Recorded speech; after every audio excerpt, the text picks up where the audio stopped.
Halo anak-anak, Assalamualaikum warahmatullahi wabarakatuh.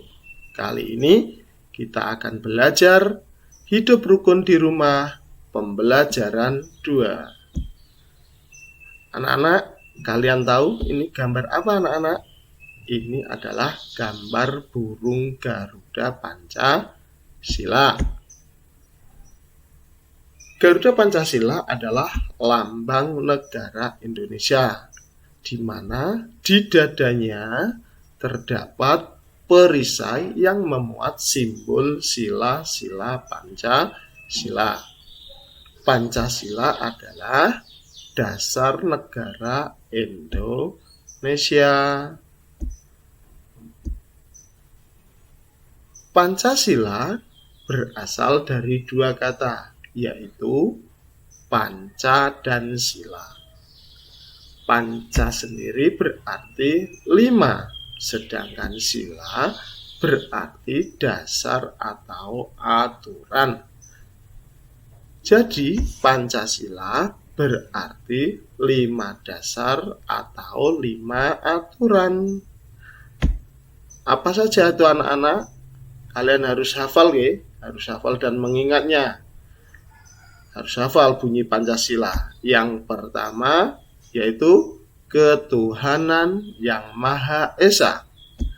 Yang kedua, kemanusiaan yang adil dan beradab. Yang ketiga, persatuan Indonesia. Yang keempat, kerakyatan yang dipimpin oleh hikmat kebijaksanaan dalam permusyawaratan perwakilan. Sedangkan yang kelima, keadilan sosial bagi seluruh rakyat Indonesia. Mari kita ulangi anak-anak. Tadi sila pertama yaitu ketuhanan yang Maha Esa. Simbolnya apa anak-anak?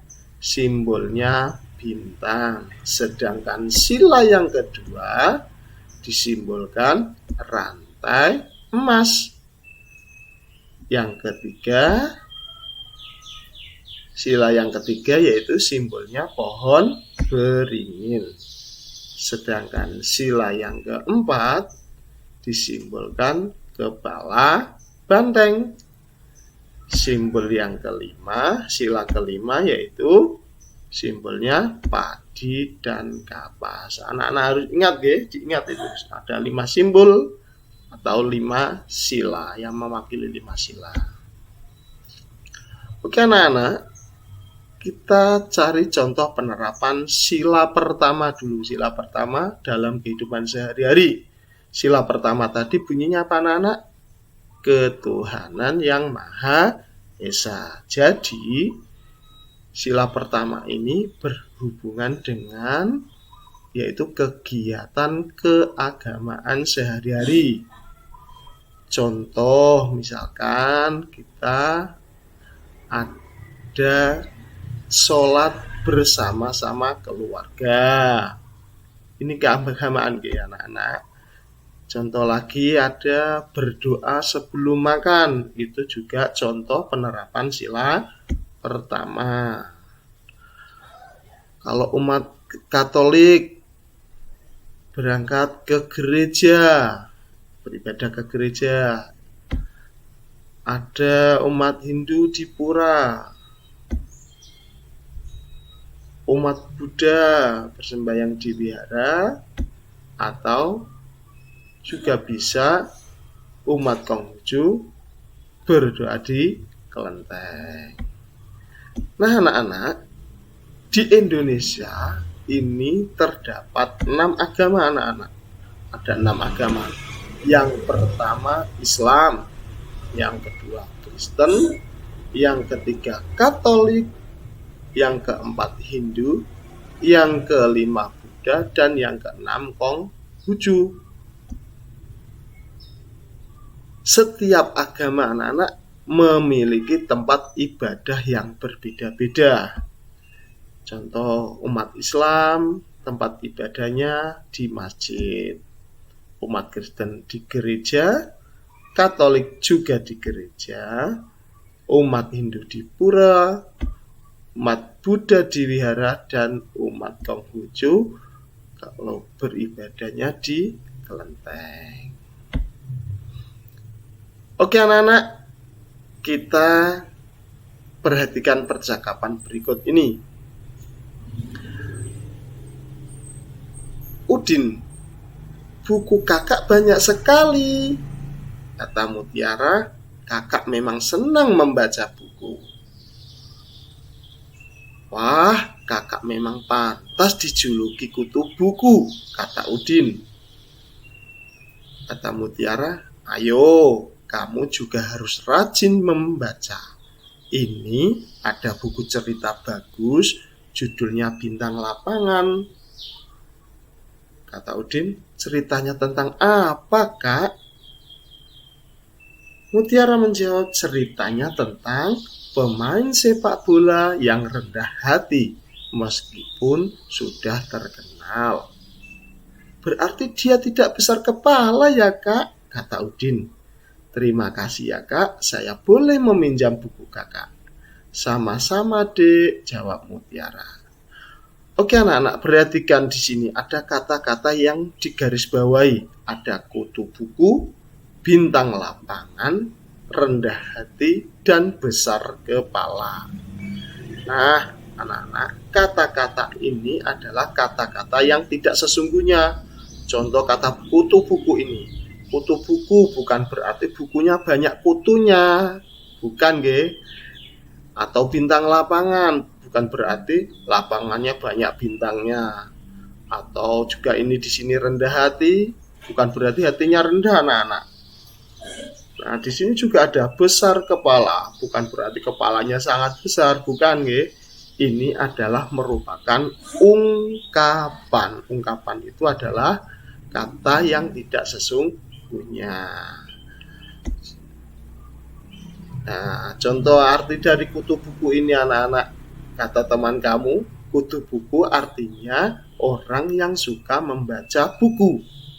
Nah, ini juga ada teman kamu bilang lagi, bintang lapangan artinya orang yang ahli dalam olahraga.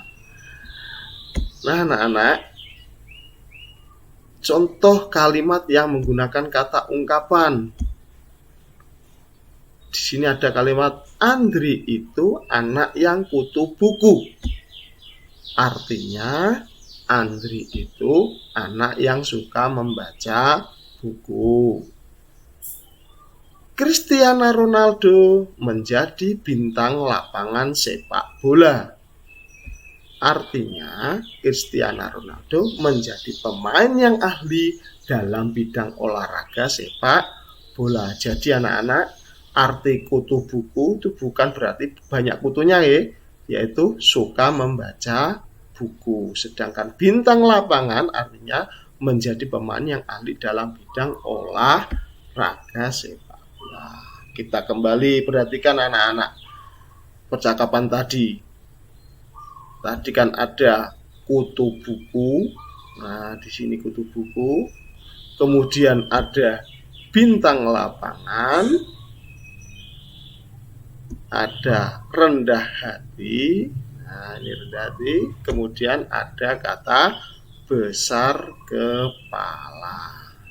Nah, anak-anak, tadi kutu buku dan bintang lapangan kan sudah dijelaskan. Sedangkan anak-anak sekarang mencari arti kata rendah hati dan besar kepala. Dicari artinya anak-anak ya. Dicari. Bisa tanya ke orang tuanya, tanya ke saudaranya, atau tanya siapa saja. Artinya rendah hati apa ya? Besar kepala apa ya? Nah, itu dicari nanti. Oke anak-anak, sekarang kita belajar tentang sikap berjalan. Sikap berjalan untuk anak-anak ada berjalan yang ke depan, berjalan dengan benar itu seperti ini gambarnya, berjalan ke belakang, hati-hati anak-anak kalau berjalan ke belakang ya, kemudian berjalan ke samping, dan berjalan berkelompok dengan rapi. Perhatikan anak-anak teknik melangkah atau berjalan. Pada saat berjalan, sikap badan harus tegak. Jangan membungkuk atau yang lainnya, tapi harus tegak. Kemudian kalau berjalan harus dimulai dari kaki kiri anak-anak. Coba kalau kalian menggunakan kaki kanan, rasanya kan tidak enak ya. Harus dimulai dari kaki kiri. Nah, ini yang perlu diperhatikan lagi, ketika berjalan, langkah kaki dan ayunan tangan harus berlawanan. Jika kaki kiri yang melangkah ke depan, maka tangan kanan yang mengayun. Sedangkan kaki kanan yang ke depan, maka tangan kiri yang mengayun. Perhatikan anak-anak ketika berjalan di jalan raya itu sebaiknya berjalan di sebelah kiri, jangan di kanan anak-anak, di sebelah kiri. Kemudian jika di jalan raya juga diperhatikan ketika berjalan beramai-ramai atau berkelompok itu harus yang rapi, jangan bercanda ataupun saling dorong tidak boleh anak-anak kalau di pinggir jalan raya ya. Hati-hati di jalan raya. Oke anak-anak, sampai di sini dulu pelajaran kita hari ini. Semoga anak-anak tetap semangat belajar, memahami apa yang disampaikan. Jika memang perlu diulang kembali video ini sehingga anak-anak bisa memahaminya. Oke anak-anak, sampai di sini dulu. Assalamualaikum warahmatullahi wabarakatuh.